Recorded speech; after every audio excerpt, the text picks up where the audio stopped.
सहवास सुटला म्हणून नाते तुटत नाही, सहवास सुटला म्हणून नाते तुटत नाही. सर्वांना माझा नमस्कार. माझे नाव आयुषी शालिवान राऊत. मी आता 4थीत शिकते. आज आपण सर्वजण या ठिकाणी आपल्या सर्वांचे लाडके व प्रेमळ काटेर सर यांच्या निरोप संपासाठी जमले आहोत. आज मलाच नाही तर सर्वांनाच खूप भावुक होते. ते खूप प्रेमळ होते. त्यांनी आम्हाला वडिलांसारखी माया लावली. निरोप म्हणजे नक्की काय असतं? नि म्हणजे निमंत्रण जीवनात ठेवणारा, रो म्हणजे रोजच्या मनामध्ये राहणारा आणि प म्हणजे परंतु सर्वांच्या जीवनात राहणारा. आपल्याला आपले काटेर सर खूप आवडायचे. त्यांनी खूप आपल्या शाळेला व मुलांना खूप शिस्त दिली. ते सर्वांचेच लाडके व माझे लाडके आहेत. त्यांना माझे भाषण मला आधी कळत नव्हते, पण त्यांनी मला ते शिकवले. कसे बोलावे हे त्यांनी नियमामध्ये शिकवले. एवढे बोलून मी माझे छोटे भाषण संपवते. जय हिंद, जय महाराष्ट्र. यानंतरचा कार्यक्रम आहे मान्यवर परिषद प्राथमिक शाळा. आज सरांचा निरोप समारंभ. सर आमचे खूप लाड करायचे. सर आमचा खेळ घ्यायचे.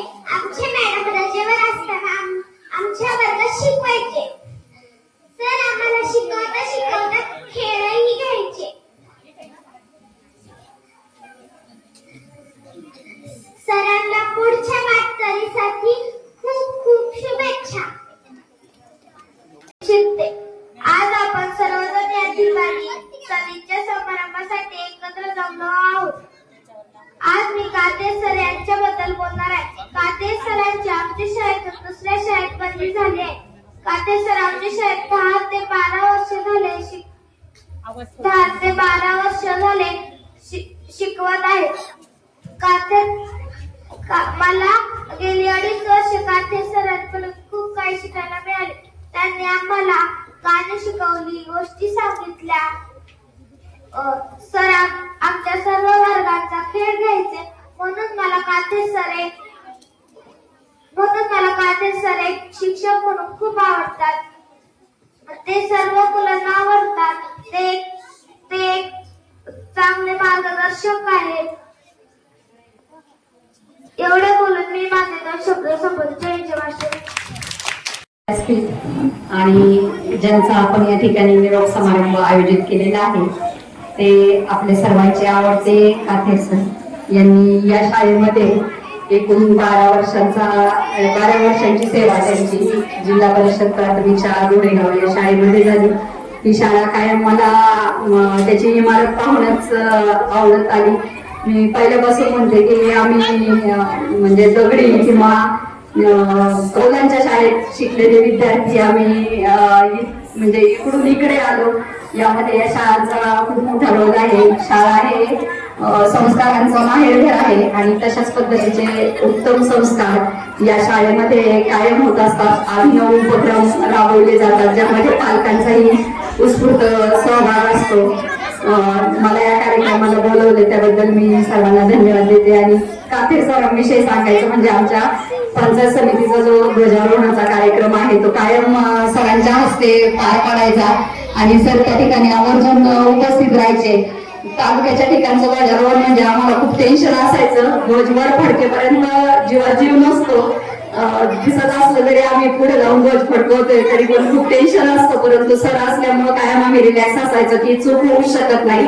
आणि मी जॉईन झाल्यापासून सरांनी त्यांचं ते कर्तव्य आहे जे आम्हाला मदत करण्याचं ते आतापर्यंत व्यवस्थित पार पाडलेलं आहे. एनसीसी पथक असेल त्यांच्या सोबत येणारं किंवा स्वागत गीतासाठी येणाऱ्या विद्यार्थिनी असतील त्यांनी आम्हाला कायम सहकार्य केलं. त्यामुळे आमचा तालुक्याचा ध्वजवंदन आणि ध्वजारोहण दोन्ही कार्यक्रम कायम अतिशय चांगल्या पद्धतीने पार पडले.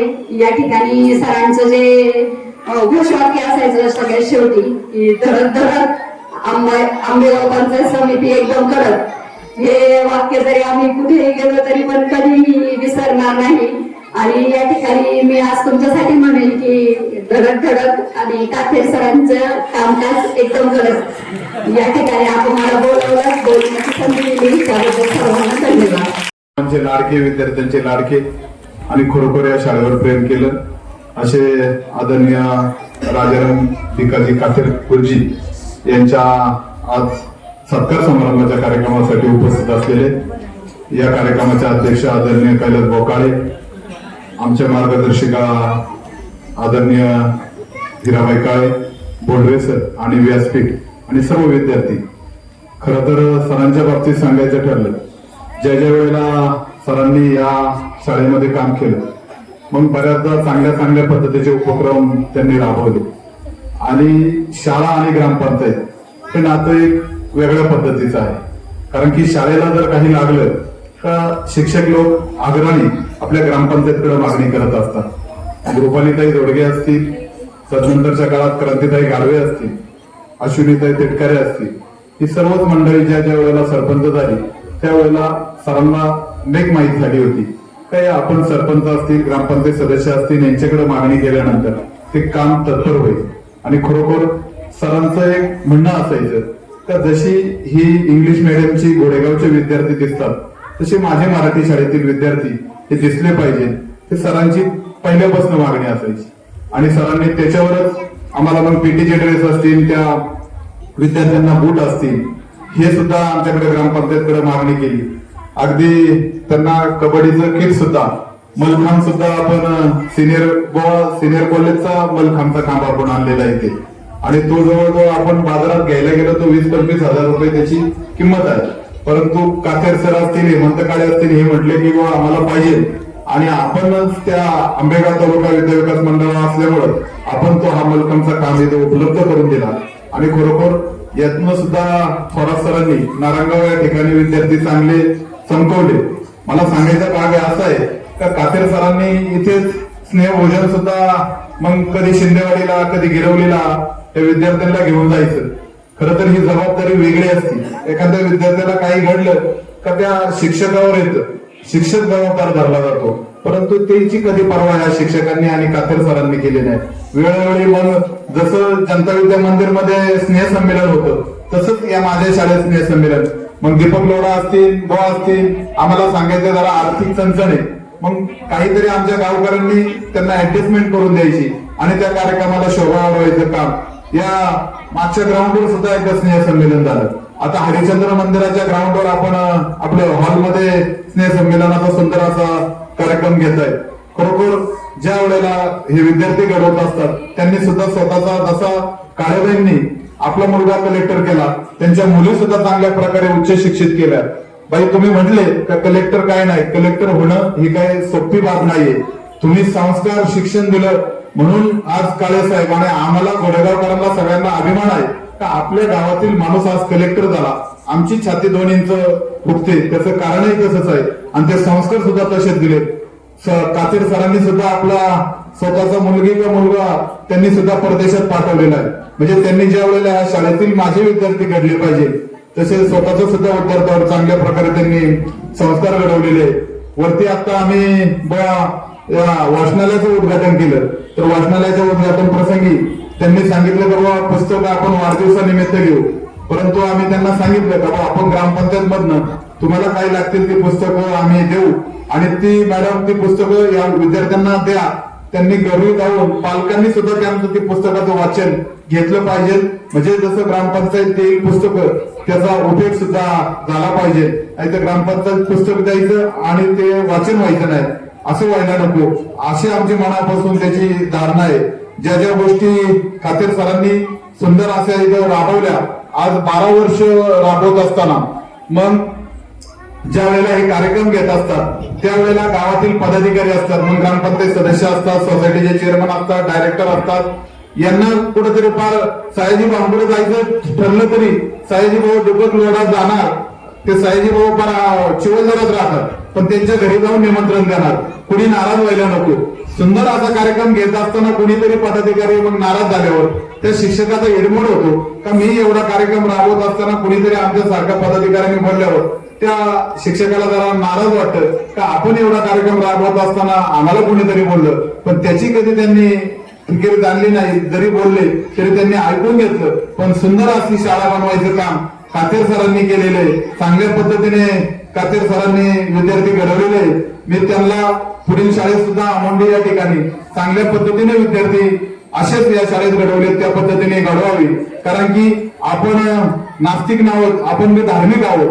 परंतु एखाद्या मंदिराकडे दुर्लक्ष झालं तर हरकत नाही, परंतु ही जिवंत विद्यार्थी आहे आणि हे घडले तर खरोखर आपलं कुटुंब घडल, आपला गाव घडल, आपला परिसर घडेल.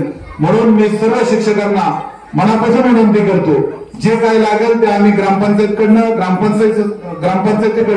तुम्हाला द्यायचं काम करू, पण तुम्ही विद्यार्थ्यांकडे जास्तीत जास्त लक्ष दिलं पाहिजे. मी माननीय अध्यक्ष, शाळेचे शिक्षक, हे माझा मुलगा सोमनाथ आणि सगळ्यांची मी नाव घेत नाहीये, काथेर सर आणि सगळ्यांच्या वतीने मला मोठेपणा जो दिला त्याच्याबद्दल मला आता खूप आज कौतुक वाटतंय. मुलगा कलेक्टर आहे हा मोठेपणा नाही माझा, पण मला जे वाटतंय ते जर तुम्ही जाणून घेतलं मला वाटेल खरंच मला मोठेपणा देत आहे. मी शाळेत शिक्षिका होते, मुलींची शाळा होती तेव्हा, मुलांच्या शाळेत मी नव्हते. तर थोडे दिवस फक्त इंग्रजी शिकवायला येत होते आणि मुलींना 7वी पर्यंत शाळा होती तेव्हा मुली होत्या, सगळी परिस्थिती वेगळी होती. नंतर एवढं सगळं झाल्यानंतर हा जो बदल झालाय प्रचंड मोठा, की भाषेचा बदल झाला, भाषा बदलली आणि आपलं जीवनच बदललं. म्हणून मला आवड आहे वाचनाची, म्हणून मी एक ग्रंथालय काढले आणि त्या ग्रंथालयात जोपर्यंत ते करोना झालं नव्हतं तोपर्यंत खूप लोक येत होते, मुलं येत होती. आणि आता जे वाचक आहेत खरे, ज्यांना वाचल्याशिवाय टेनच पडत नाही, पाहिजेच वाचायला, ते लोक येतात. बाकी काही गोरे लोक जास्त येत नाही. आता तुम्हाला विनंती की तुम्ही या. कशासाठी वाचायचं तर मी तुम्हाला एक-दोन गोष्टी सांगते की आपली भाषा, मातृभाषा जी आहे मायबोली, ती आपण कधी विसरत नाही. तर पेशव्यांच्या पदरी, पेशवे नानासाहेब फडणवीस आधार येते पेशव्यांचे, तर त्यांच्याकडे एक माणूस आला. तो काय म्हटला की मला खूप भाषा येतात, त्याला सगळं बोलता येत, अनेक भाषा, कळतच नव्हतं त्याची खरी मातृभाषा कोणती आहे. ते नाना फडणवीस स्वतः म्हटले माझी भाषा ओळखून दाखवा. तर ते म्हटले बरं दाखवतो, मग तुम्ही आज आमच्याकडे मुक्काम करा म्हटले. मग मुक्काम करायला सांगितला, तर त्यांची व्यवस्था केली, खाणं पिणं झोपणं, त्यांना सगळी व्यवस्था दिली. आणि रात्रीचे 12 वाजता पाण्याची एक कळशी घेऊन नाना फडणवीस त्या माणूस झोपला होता तिथं गेले आणि त्याच्या अंगावर ते पाणी होतं. पाणी होतं, तो ओरडायला लागला, केमछे काय गुजराती भाषेत ओरडायला लागला. त्यामुळे त्याने दुसऱ्या दिवशी सांगितलं की तुम्ही गुजराती आहात, गुजराती भाषा तुमची आहे. तर हे सांगायचं तुम्हाला एकच कारण आहे की आपली भाषा, मातृभाषा आईच्या पोटातच ऐकलेली असते आपण, ती कधीही विसरत नाही आणि विसरली नाहीच पाहिजे. तिच्याविषयी आपल्याला आदरच असला पाहिजे. म्हणून त्या मातृभाषेचं काम करावं. मातृभाषा जाते आता अभिजात भाषेचा दर्जा मिळाला. अभिजात भाषेचा दर्जा मिळायचं कारण नव्हतं, कारण पुष्कळ ती भाषा अधिराज्यातच आहे, 2000 वर्षापासून आहे. ते मी बरंच काम करते. तर तुम्ही मायबोलीत या, गप्पा मारल्यावर ते कळेल मग. आणि आपली भाषा आपण टिकवावी. आपल्या भाषेत अनेक वैशिष्ट्य आहेत. तर 2 गोष्टीला हलका सांगते की तुम्हाला, आमचं शेत आहे ना, ते शेतावर परदेशी मुलं राहायला यायचे लोक. काय यायचे तर एक जगात संस्था आहे की जर तुम्हाला दुसऱ्या देशात एखाद्या शेतकऱ्याच्या घरी राहायचं असेल तर 60 रुपये भरून, फक्त 60 रुपये भरून तुम्हाला सभासद व्हावं लागतं. तर ते सभासद होऊन ते आमच्या शेतावर यायचे. आल्यावर ते नाम हे करायचे, काय नमस्कार करायचे आणि नमस्कार शब्द शिकून यायचे आणि मला माझं नाव सांगायचं आणि तुमचं नाव काय. आता मी सांगा माझं नाव हिराबाई, तर त्यावेळेला माझं वय तर 80च्या पुढे होतच. मग जाईपर्यंत ते मला हिराबाई म्हणायचे. हिराबाई जेवली का तू, आम्हाला आता जायचं इकडं, काय काम करायचे, हिराबाई हिराबाई म्हणून हात मारायचे. कारण आमच्या भाषेत जसं म्हाताऱ्या माणसांना, मोठ्या माणसांना आदरार्थी बहुवचन आहे, तसं त्यांच्या भाषेत नाही. आणि म्हणून ते वैशिष्ट्य माझ्या लक्षात आलं. दुसरी गोष्ट अशी झाली की 2 मुली आल्या एकदा, त्या अमेरिकेच्या त्या, ही मुलं होती काही जर्मनीचे बरेच देशांचे आले, तर 2 अमेरिकन मुली आल्या. आणि माझ्याकडे त्यावेळेला 2 कामाला 2 बाया होत्या, तर त्या आदिवासी होत्या. तर त्या मुलीप्रमाणे माझ्या जवळ राहायच्या. त्या मला म्हणल्या आम्ही कुणीच आहेत तुमच्या. तर त्या अमेरिकेतून आलेल्या त्या मला म्हणल्या की ह्या कोण आहेत 2? तर माझ्या मुलीच आहेत. मग त्या काही बोलल्या नाही. पण दुसऱ्या दिवशी त्या मला खूप रागाने बोलायला लागल्या. तुम्ही खोटं का सांगितलं? तुम्ही खोटं कसं बोलता? ह्या तुमच्या मेळ आहेत, तुमच्या नोकर आहेत, त्या काम करतात. हा, मग म्हटलं याला माहित नाही. आणि आमच्या भाषेमध्ये आम्हाला प्रेमाने नातं लावून बोलायची माहिती आहे. आम्ही नातं लावून बोलतो आणि सांगतो. हा जो चांगुलपणा आहे तो मला नाही वाटत की दुसऱ्या कोणत्या भाषेत आहे. म्हणून आता खूप आहेत गोष्टी, पण मी तुम्हाला थोडक्यात फक्त विनंती करते. आज या ठिकाणी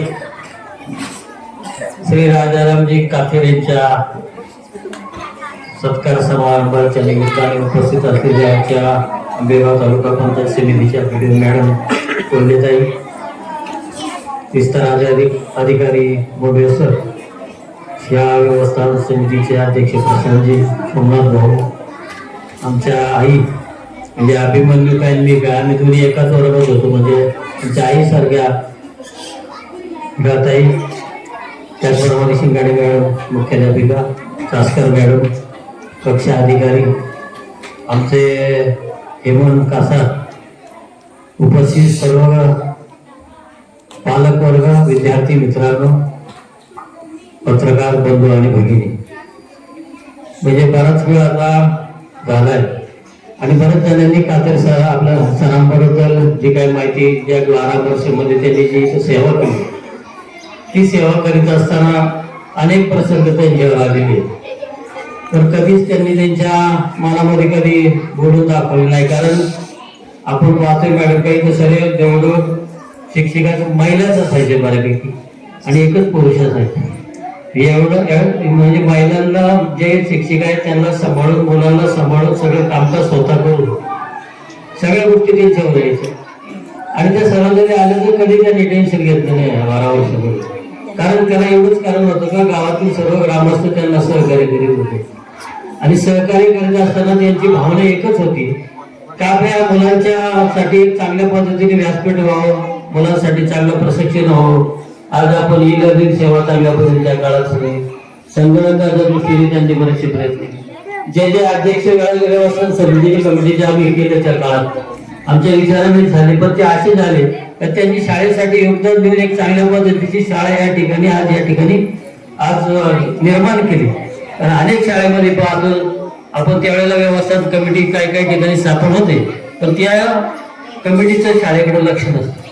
पण आमची जेवढी व्यवस्थापन कमिटी आजपर्यंत 12 वर्ष मी जी काही स्थापन दीपक पासून तर जे काही आता सरांनी सांगितल्याप्रमाणे त्यांनी योगदान त्यांच्या पद्धतीने मादी विद्यार्थ्यांच्या माध्यमातून, गावच्या माध्यमातून, ग्रामपंचायतच्या माध्यमातून, इतर काही सोसायटीच्या माध्यमातून जे काही करता येईल ते करण्याच्या दृष्टीने या शाळेसाठी प्रयत्न करण्यासाठी कातर सरांनी आणि त्यांच्या सर्व शिक्षकांनी प्रयत्न केले.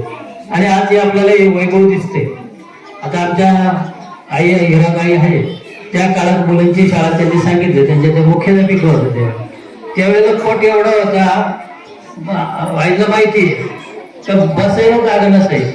आणि आम्ही ह्याच मराठी शाळेत 4थी बनवले. इथे सुद्धा हे सोडून जवळजवळ 2-3 शाळा, बिस्मिल्ला बिल्डिंग इकडं, चौथामाळे इकडं, खाली हरिचंद्रमध्ये, एवढ्या शाळा त्या काळात म्हणजे त्यावेळेला उत्पत्ती नव्हती. आता ही उत्पत्ती दिसते आपल्याला, पण मुलं काय कमी झाले हेच काय कळलं. त्यावेळेला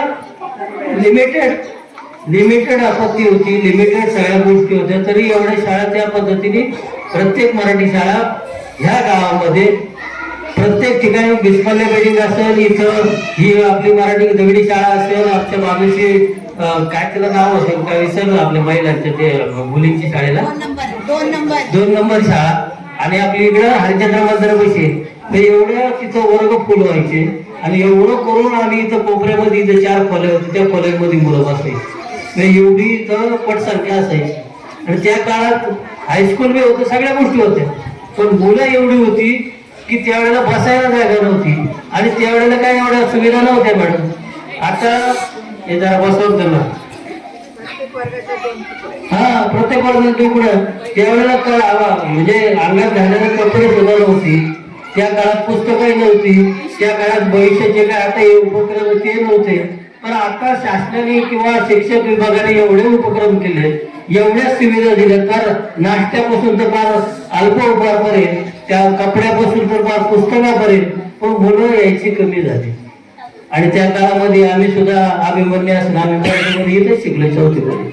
आमची सगळी टीम जी होती आमच्या बरोबर ती चांगल्या पदावर गेलेली, चांगले चांगले व्यवसाय करायला त्यावेळेला गेली. आमच्या काळातच पहिली 5वी आता हायस्कूलला त्यावेळेला तयार झाली.